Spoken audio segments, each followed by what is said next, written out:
So we're up to page 153, where it says Gimel. That's 4 lines from the top.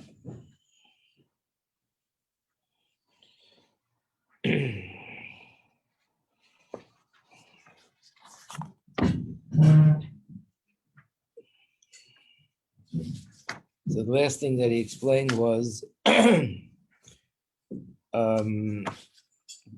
he gave, let's go over a summary. After the first chapter, where he explained the principle. And the principle was that Cyrus, which means excessive tzimtzum, could be positive and could be negative. That was the principle. And what is the difference? If the excessive tzimtzum, shalom aleichem, if the excessive tzimtzum is contracting and limiting and diminishing the light of something which is infinite, then it's a positive thing, because only that enables the infinite light to provide chayus to a finite world. But if the excessive tzimtzum is to a place which already has tzimtzum, then excessive tzimtzum is just what it is. It's excessive, it's too much. And then it could lead to negative results. It could give chayus to klipa. That was the principle. And then he said, this explains that being that here begashmius is connected to the source beruchnius in the spiritual realm. So therefore, depending on the circumstance of a person and circumstances of which here we're talking about, it depends on what's the spiritual root of the hair. So if the spiritual root of the hair is from a place which is infinite, atik, then the Torah tells us to cut it. The Torah tells us to not to cut it, and it's necessary. If the spiritual root of the hair is from Malchus, or a level that's lower and already the light is diminished and contracted and hidden, then it's a negative thing, and the Torah says is to cut it or to cover it. From there, he went on to say, how can we translate this principle into practical things on a daily basis? So actually, that part is going to be understood in Gimel. But in order to get there, he gave an introduction in the second chapter. The introduction in the second chapter was, why is it necessary to a person to be judged every day if we already were judged on Rosh Hashanah Yom Kippur? And what is the difference between Rosh Hashanah when we're judged and Hashem writes down what's going to be for the new year, or Yom Kippur where Hashem signs off or seals what's going to be for the new year? And he explains the difference is that on Rosh Hashanah, Hashem gives us in a general way chayas for the whole year. And this chayas is very general. This is the new life of it, the new source of life for everything in creation, meaning all the spiritual worlds, all the angels, all the neshamas, all the details in the physical world, whether it's humans or animals or plants or inanimate, everything gets its chayas from this new source of life that's being drawn down on Rosh Hashanah, which means a new flow of chesed, enormous. And this includes and is the source for everything that's going to happen to everything in all the worlds for the rest of the year until next year. And then that chayas is broken up into details and is distributed in each creation according to its needs. Atzilus, Bria, Yetzira, Asiya. And in this world, humans or animals or trees or plants or whatever it is. And even each person himself, there's also it's broken down to details where the bracha will come and in what form the bracha will come. Will it be in a form of money? Will it be in a form of health? Will it be a form of children? Will it be a form of marriage, buying a house?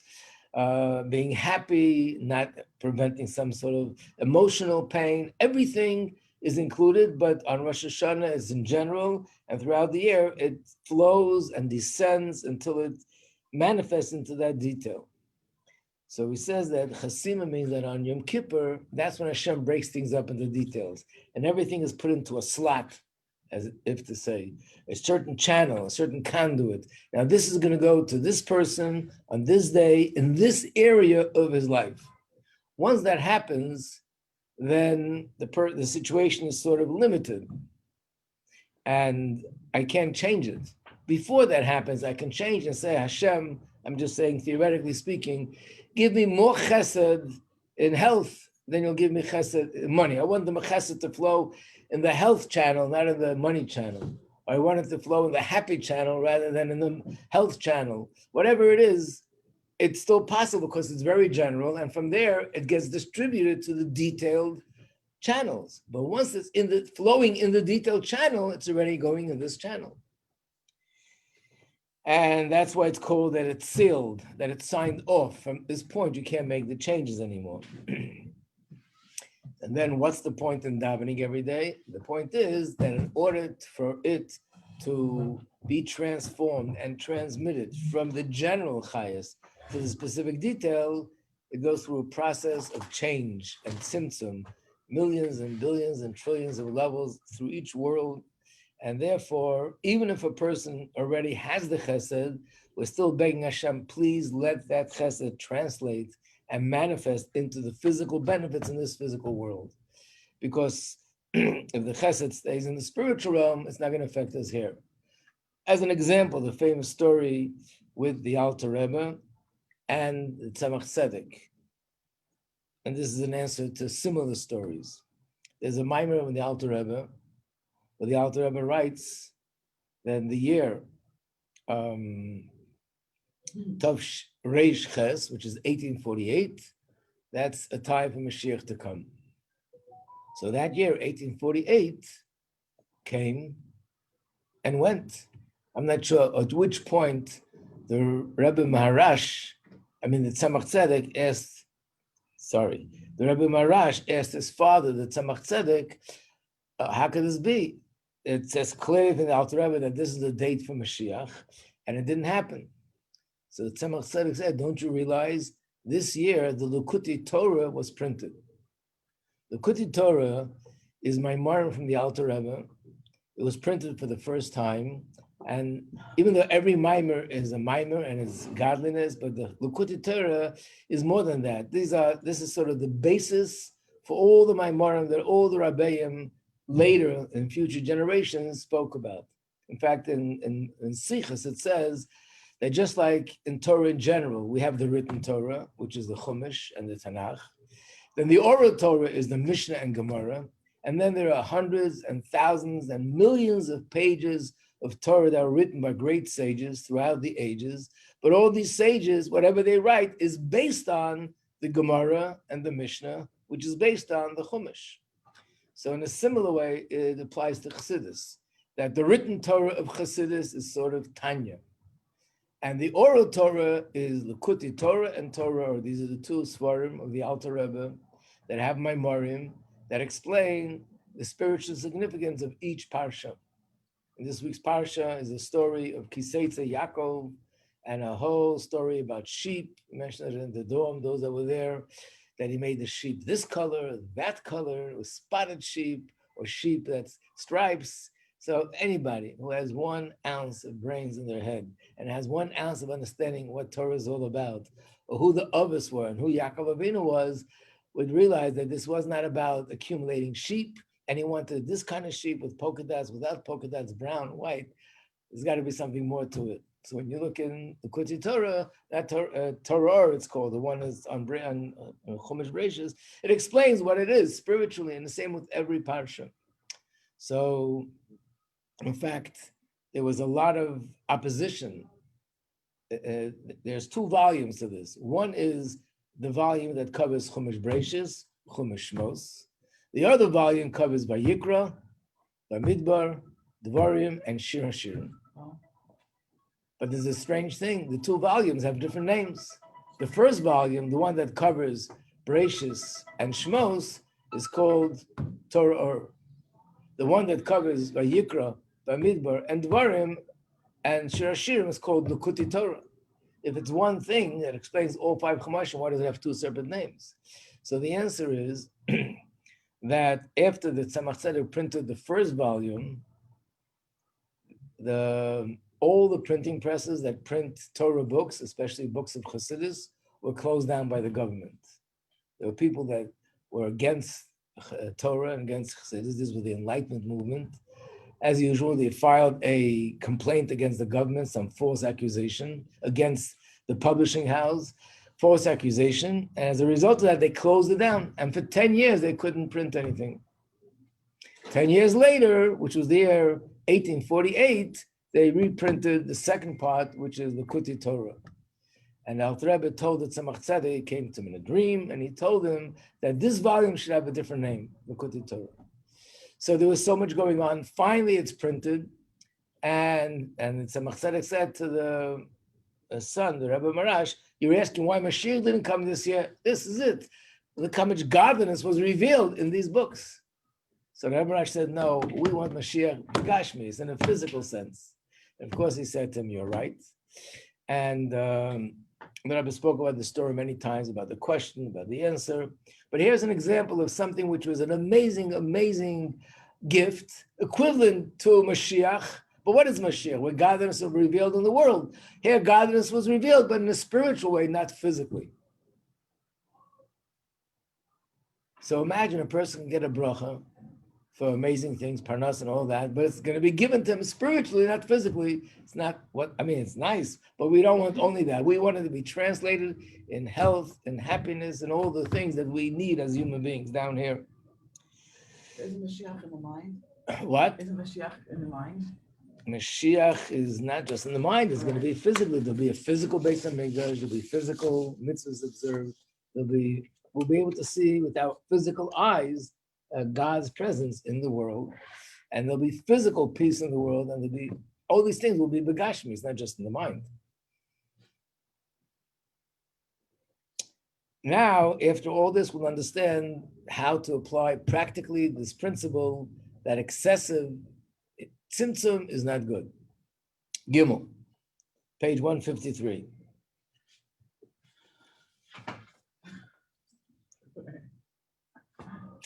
Normally, we should dedicate this time to talk about the Mittel Rebbe, about yesterday was the birthday, and also the Stalkos, the passing of the Mittel Rebbe. Today is the Chagagul of the Mittel Rebbe. But we're doing it today during Jewish home time. We'll have a class for everybody together on this, understanding talk a little bit about the Mittel Rebbe and these two time periods. Gimel, based on this, we'll understand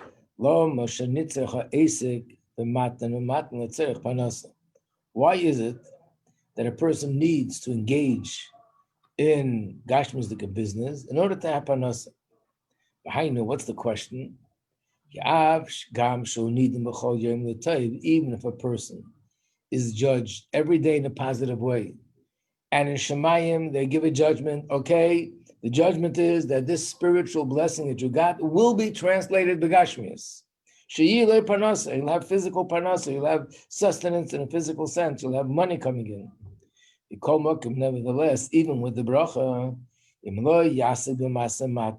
the person will not engage in business, again, this doesn't only mean business, in something begashmius that brings in income, he won't have the bracha. Like Rabbi Shmuel said,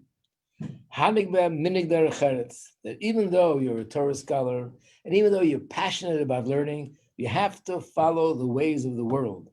And the implication is, it's said in this context, and therefore you have to go to work, and you have to earn money, and that's how you bring, even if you have emun in Hashem, you still have to do this. It says that Reb Shimon bar Yochai disagrees with him. So he says he only disagrees with him kedei lagia lemitzvos yediyas haTorah levad. That a person should be able to fulfill the mitzvah of knowing Torah, having more vast knowledge of Torah. As it says in the Gemara, Torah matei alef. Everybody's going to be busy working. What's going to happen to the Torah? It'll be neglected. So even according to Reb Shimon bar Yochai, somebody already has knowledge of Torah, even though he still has a mitzvah to learn day and night, like the Eibush said to Yeshua,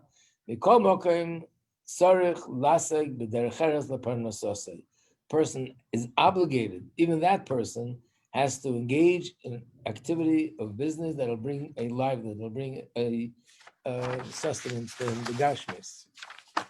Page 155. In fact, the person is in a situation where he can't really bring in enough money to provide for himself and his family. Circumstance as such that he has to work for many hours a day, and he puts in so many hours a day, he really doesn't have enough time to learn a lot of Torah. So the halacha is that's okay. He could fulfill the obligation of learning Torah by learning one chapter in the morning and one chapter in the evening. There's a pasuk which he brought right before. It says, Hashem said to Yeshua, you should toil in the Torah day and night. We say this in davening in Myra, and for this we know that it's a mitzvah to study Torah by day and by night. So therefore, if a person is working 10 hours a day, doesn't have enough time to learn more, so it's enough. He could be fulfilling his obligation if he learns one chapter of Torah in the morning and one chapter at night. Even Reb Shimon who's the one who only learned Torah, didn't engage in anything Gashmias, but he says that's the halacha, that one alone is enough. And that's the halacha. That's the Psak Din and the Rambam and the Shulchan Aruch and so on. So now we're asking a question. The question is, why is it necessary? So earlier in the Maimah, he said why it's necessary. Because there's a pasuk. It says that Hashem will bless you in everything that you will do. So we see that Hashem's blessing comes in everything you will do, and you have to do something. But the question is, okay, that's the source. But what is the reason for that? Why did Hashem make it that you have to do something in order to get parnasa? Anyway, you have to have amun in Hashem. You have to have trust in Hashem to get the bracha. So why do I need to get involved with the Gashmias? Why do I need to waste time on that? I have to go on job interviews and all the other nonsense. Let me just trust in Hashem, daven to Him, give up according to tzedakah, and then get ready, and the money is going to come somehow, somewhere. Just wait for it to fall on my laps. So now he says, reason, based on what I was saying before, that the influence that's drawn down from the spiritual realm, and it is translated into this physical realm, in Gashmizdika Chesed, Sheteslavish Bilavush Av, Liesmeno Chesed Gashmi. Finally, it has to be enclosed and has to be sort of filtered through a very thick garment. The word garment here means something that blocks the light, just like Begashmi is. Garment, as curtain, it blocks the light. But in this case, it has to be a very thick garment, because the thicker the garment is, the more it blocks the light. So being that we're talking about not just going from one spiritual realm to a lower spiritual realm, but we're talking about going from the spiritual realm to the Gashmi. That's a big jump. The gap is tremendous. So it has to be a thick garment that from it can come that the chesed of the spiritual world should be transformed, should be the benefits of our physical world. And for this person, and for this purpose, the person is judged every day. In a sibazu, he and his son is gamken. This is the reason why it's important for a person to actually involve themselves to do work to make the vessel. Because the hashpa, the influence that flows from Hashem, in order to reach us in this world, has to go through the garments of nature.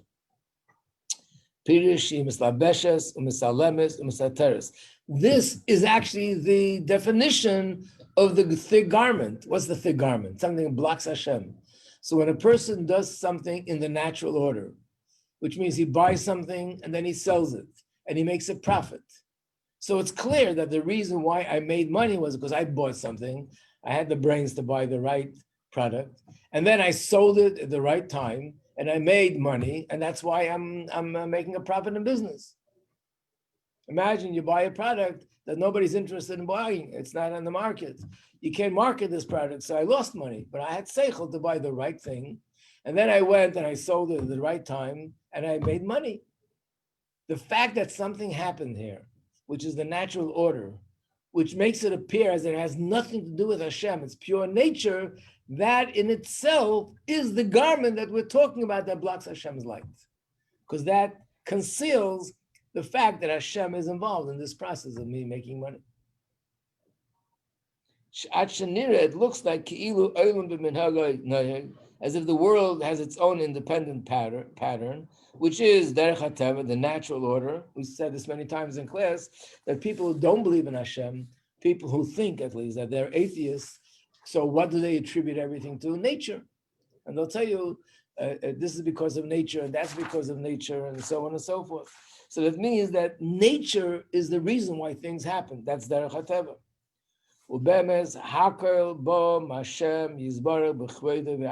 Everything comes from Hashem himself in his glory and his essence.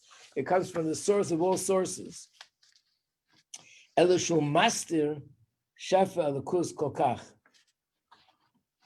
usually a line that gets lost. You don't see it unless you bend the pages properly. But there's one more line there. But the godly influence is concealed. Achila Yira Begoli, page 157, until the point that we no longer see openly Dabar Nisi. We don't see anything that's miraculous. We don't see anything that goes outside of the natural order. Kim Shayira Hakal Ki'iluhu Dabar Tivi. Everything appears that it's perfectly natural, and therefore everything is happening for the natural reason. L'mashal, for example, when Hashem gives parnasa to a yid, he gives him enough parnasa for his needs. So he has enough money for food and clothing and shelter for himself and his family. Hashem doesn't give it in a miraculous way. What would be miraculous? Like in the Midbar, like the man that descends from heaven. I just saw that there's a new thing in town. You probably saw it at business stores that now deliver food with a drone. No? Not here. No, in California. But so you see this person going outside and waiting, and a drone flies by and drops it, and he has his cholent, and everybody's all excited. This is Mashiach, yeah. We have cholent from Shemayim. So the truth is, it's also not coming from Shemayim. It's coming from a store and goes into a drone, but it's pretty close. So it doesn't happen through a nest, that in the Midbar, it was miraculous. Man fell from Shemayim. Lechem, basar, meat, and bread. Like the people who ate the man. Shezeu dava bilti teva. So it's not natural, and therefore you openly, clearly see that this is from Hashem. In fact, the bracha, it says in the Mefarshim, that the bracha that they made on the food that they ate, when they ate bread, was Baruch atah Hashem Elokeinu melech haolam, hameitzi lechem min hashamayim. We say hameitzi lechem in the earth. Hashem brings forth bread from the earth. And they said he brings forth bread from the shamayim. So how does Hashem do it? He sends his bracha, the person earns the money. It's all camouflaged. He earns the money through engaging in some sort of business. Earning money through business is a very natural thing. And everybody, even people who don't believe in Hashem, have no connection to Hashem, they also have the same thing. They put money into a business and they make a profit. And that's how they provide money for themselves. So the definition of nature is something happens in a way that a person could say, this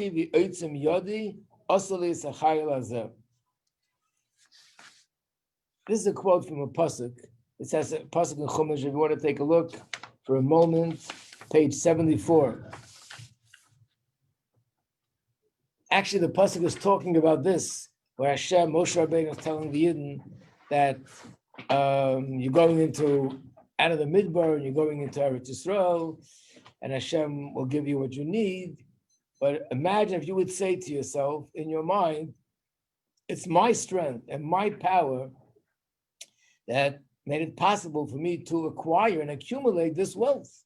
You should remember, no, look at the next pasuk. That Hashem He gives you the strength to acquire wealth, which means even though you say, but I had to do the calculations and I did the research and I found out that this is the best place to invest, the best time to invest, all that is from Hashem. that Hashem gave you the right ideas, and Hashem gave you the right opportunity, and Hashem sent the right person to buy from you. All this is from Hashem. In fact, today's the Mittel Rebbe's day, so there's a mimer from the Mittel Rebbe that says, even though generally speaking, we always talk about the advantage of a person who is blessed that he can study Torah all day, compared to a person who has to spend hours and hours in business. So generally speaking, this is much greater. Here I'm studying Torah, I'm davening for hours, I'm learning for hours, and I'm totally invested in spirituality. The person who can't afford to do that. So he also learns, he also davens, very little time of the day.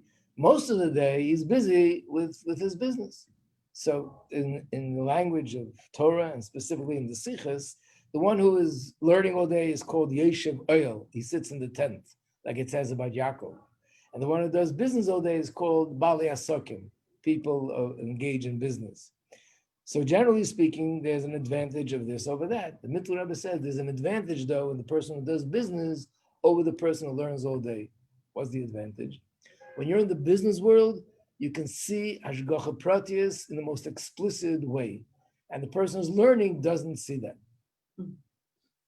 Because when you're buying and selling, especially in business, even more than just being a worker in a store, you're buying and selling, and you see clearly, in other words, it's basically close to seeing godliness almost with your physical eyes. You see that the customer happens to come in at the right time, in the right moment. I got the right material.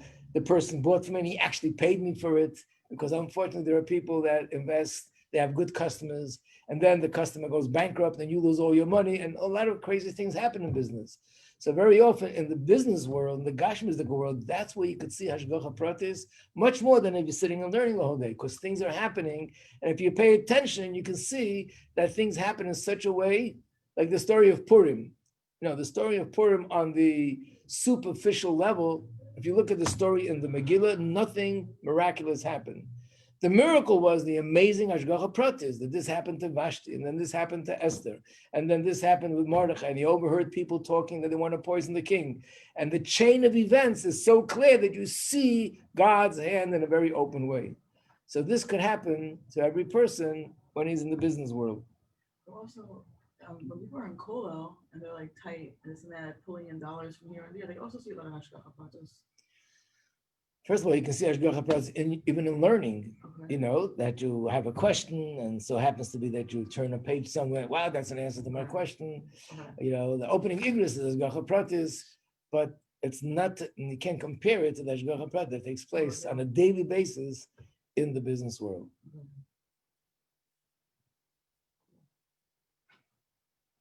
According to this, is this halacha to like have a parnasa? According to like, is it like halacha? Like, That you have to go to work? I mean, usually like life will let you know, but I'm saying. Yeah, it's a pasuk in Chumash, yeah. It's a pasuk in, it's in Tillim actually. Uberachach Hashem Elokecha b'chol asher tasa. And Hashem will bless you in everything that you do. So if someone's struggling in, let's say they're in Kollel and they're struggling because their wife is working where it's like not enough and it's like just a struggle, are they like so really, according to this, like on a halacha level, supposed to go and get a job? You know? Obviously, they're learning all the Torah. They must have rabbanim who say the halacha is that it's okay, otherwise they wouldn't be doing it. Uh-huh. So, halachically, if a person wishes to sort of minimize their needs in order to be able to study Torah, and the wife willingly and happily wants that because she wants the merit of a husband studying Torah, it's okay to do that. But what's not okay is a person say, Hashem, I trust you, I believe in you, you better come through. I'm going to say Tillim, and I want to see that check in the mailbox. Mm-hmm. And then guess what? It doesn't happen. Yeah. And then he says, Hashem, you really disappointed me. So this is happening in such a way that a person could say, it's my strength.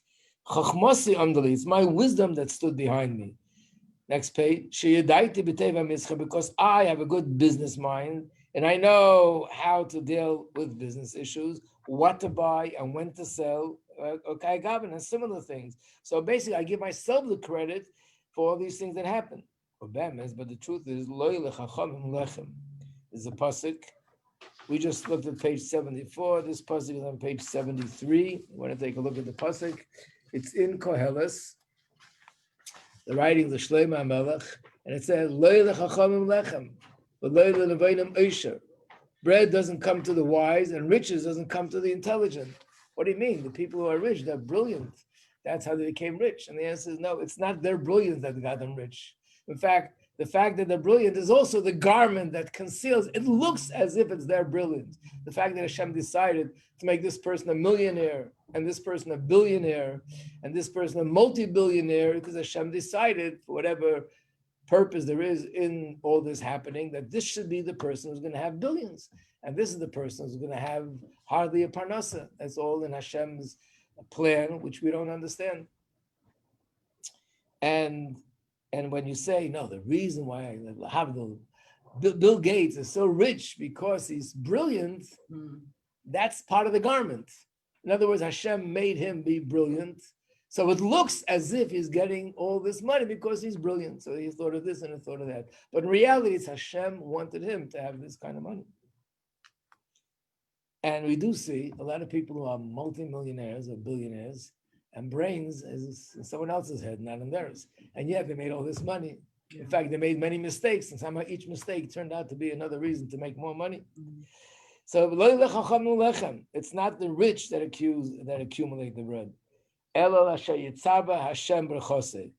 The wealth comes to the person that Hashem ordains his blessing.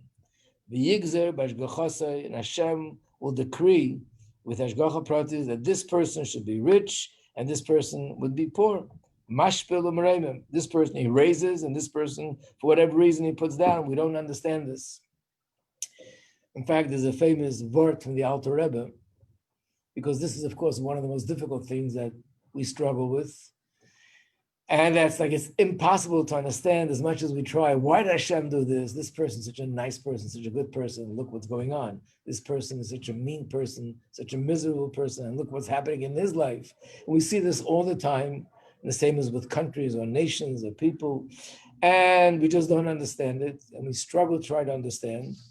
And the truth is we can't understand, because this is something which comes from Hashem's infinite greatness, an infinite plan which is beyond us, and it's impossible, finite, to grasp infinite. So the Alter Rebbe once said, in davening, we say this every night in the Shema before we go to bed. There's a line that says, Ata Yodeya Razei Olam. Hashem, you know the secrets of the universe, meaning the secrets why things in the universe happen that way. The Alter Rebbe said these words, Razi Torah, the secrets of the Torah, we also know. But the secrets of the universe, only you know. In other words, the secrets of Torah, Hashem shared with us, and he gave us the ability to learn and know the secrets of Torah. But the secrets of the universe, why he made this person this way and that person that way, why one person is going through a whole life of pain and suffering, another person has a whole life of only happiness and good things happen. We can't understand this. We can only understand that we don't understand. That's the only thing that'll help us. But we can't really understand. But we do understand that it's from Hashem. It's not just because he did this or that. Ella, but Eina, Neis, and Shifa, Hashem doesn't give his influence only through the garments of nature. This is what Hashem wants, that his light and his influence should be hidden. It shouldn't be seen. In fact, what does it mean it doesn't be seen? That it's possible to say, I did it. Not only the person is sort of denying the truth, he doesn't even realize. He thinks that it's really coming because of Derech HaTeva. And the intention of this pattern of concealment, it's a very deep concept. This is part of Hashem's attribute of Gevura, the Haster Chayes Alakus, to hide the divine light. And the way he hides the divine light is through putting it through nature. So this is the reason why I must do something in the natural order to get, whether it's money or to get health. The person has to go to a doctor. Why can't we do the same thing? You know, they can go to the biggest doctor in the world. If chas v'sholom, you don't have Hashem's bracha, it won't help you. And sometimes you can go to an ordinary doctor, and if you have Hashem's bracha, he'll find what's wrong, he'll diagnose it, know the cure, and you'll be helped. So why do we have to go to the doctor for? It's painful, it's not always comfortable. And the answer is because that's derech hateva. Hashem wants to give you the healing, the bracha of healing. This is with everything like that. The Rebbe is the one that doesn't stop talking about Eretz Yisrael. It's all from Hashem and it's all miraculous.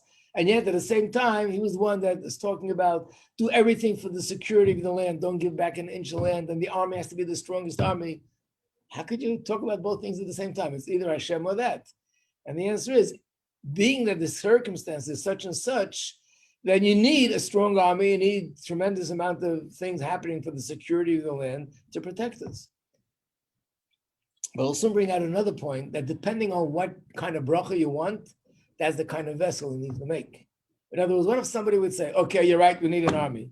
Okay, I'm going to designate 17 people, they'll be the army, just to make it derech hateva, so there'll be something in the natural order, and then Hashem will make the bracha. No, in natural order, 17 people can't protect the country like Israel. So it's not the natural order again, it's miraculous. Has to be something that you could deny Hashem doing it. Then it's a proper garment. Same thing with parnasa. If a person is going to say, okay, fine, I'll go to business. Goes into a store, opens the door, puts up a little light, no sign on the outside, doesn't buy too much merchandise, takes a safe, and is learning all day. But I open the store, no customers coming in. If everybody walks in, he looks around and walks right back out. I wonder how come I'm not making any money. I opened the store, I made a kelim derech hateva. The answer is that's not a kelim derech hateva. So kelim derech hateva means you're doing all those things that the nature of the world warrants, demands of us that this needs to be done in order to be matzliach. Of course, we're going to learn later, we don't have to go overboard with certain things, but generally speaking, it has to be such a keli that it's clear in the order of nature that it could be interpreted, unless they have a emunah in Hashem, that it's purely natural, has nothing to do with Hashem. I don't know if I mentioned it in class or not, but the governor of this state, his name is Mr. Como. So a few weeks ago, when he was talking about the virus, when things were better, all the numbers went down. There's a recording going around, everyone could hear it. And he said, I forgot the whole line, he had a whole bunch of things. And we succeeded in bringing the numbers down. And who did it? It's not fate that did it. It's not this that did it. It's not God that did it. We did it because we did the right measures that you're supposed to do to bring it down. When you put in those words, not God that did it. Yeah? Yeah, those are the words he says. And obviously, he's not a very big believer in God. Or he believes in God, but he believes God's in charge of the heavens. But, to say such a thing is because in derech hateva, you see, I believe that you have to do this and this and this to slow down the pandemic. And it actually worked. So it's clear that because what I did, that made it happen. He's God. No, but I'm just saying that's what it means. It has to be in derech hateva in such a way that it easily could be interpreted that it's not Hashem, that it's derech hateva. Why? Because then it's a garment that conceals godliness. If I don't do it that way, it's not concealing godliness. It's still clear that Hashem does it. Then that light can't come down to the physical world. This is the explanation. In all the sikhs and all the places, we learn about the fact that it has to be a vessel. But here's where he explains why we need the vessel. We always say, Hashem wants the world to function in natural order. Why? The answer is because Hashem's light to come down here has to go through tzimtzum. And the only tzimtzum that blocks his light is nature. That's the vessel that blocks his light. Yeah. How much shtar does he have to do for shidduchim? Same thing. How much? You mean how much percent? How many ounces? How are we supposed to do? How are you supposed to find your husband, basically? Eeny, meeny, miny, mo. Just pick anyone. Catch husband by the toe. Pick anyone. Yeah. Of course, we have the same question with everything. I did my keli. I have opened a business. I did everything you're supposed to do. I daven every day. I say Tehillim. Why isn't it happening? These are the things that fall into the category, what we said before, that we don't understand Hashem's ways. But one thing is clear, that if there is the bracha, and the bracha is meant to happen, it's meant to happen now, it still won't happen unless I provide the channel through which the bracha could be camouflaged. And that channel is the order of nature. How much, nature? It's not a discussion for 9:14, right? Because people say just daven. It's not like it's not a physical keli. Right. You have to daven, you have to have bitachon, and you have to do what needs to be done by Gashmis. Majeski, Yeah. So this week's parsha is I learned yesterday that Zvulun was the sixth son of Leah, and she named him that because Yaakov then chose to live with Leah in her home, and so simply it's because he was the sixth and because she had like the majority Of children. But then the Rabbi says that it's more than that. It's actually because that's his name. The name means like to dwell, and Zvulun himself, like the essence of who he was, is what caused Yaakov to dwell there. So Zvulun was like a merchant; he lived by the ocean. Right. While Issachar was a learner. Like, yeah, he's in the tents. So and it's a six. A six is nature. Sixth child is nature. Number six. Right. Cool. Now, so it could be. I mean, I have to look in the Sikha. But it could be what you're basically saying is, what is the difference between Zvulun? Just it really fits into what we're learning about, because that's what you want to say. That Zvulun, the one who does business, he brings godliness down into the physical world, and learning and davening brings godliness, but not so much into the physical. But when you're doing business and you're doing everything up teva, and you're doing what teva requires, and at the same time, I believe that it's all from Hashem. That brings Hashem into the physical world. And Yaakov chose to dwell there specifically. You know, Yaakov was like a man of the tents. Interesting. Right. But his main thing was like in Lavan's house, which is the deepest, darkest place, and he worked there physically. Awesome. That was the same idea, right? There's a pasuk that has in it 6 words, and the Gemara says these 6 words correspond to the 6 volumes of Mishnayos. The Mishnayos is broken up into 6 volumes. 1 volume is on the subject of agriculture. 1 subject is on the subject of marriage. 1 is on the subject of sacrifices, purification, money issues. So the Gemara says the word emunah, that corresponds to the agricultural subject. Why? Because a person puts a seed in the ground and he believes in Hashem. And the Rebbe says, that's emunah? That's something the whole world does without emunah. You put seed in the ground and you expect something to grow. And then the Rebbe explains, this is the ultimate emunah, that you're doing the same thing that everybody does. You're planting a seed and things grow, and yet you know when you're doing it that you're expecting it to happen because of Hashem, not because of nature. Okay, a good yontiv, and then we'll be later talk about mitzvah.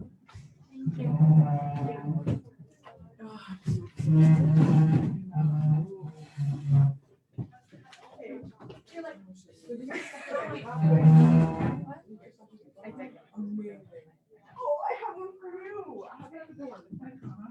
Oh, okay, I got one for you also. I'm a special gift for you guys. It's at the door. Okay, You have to go to the door.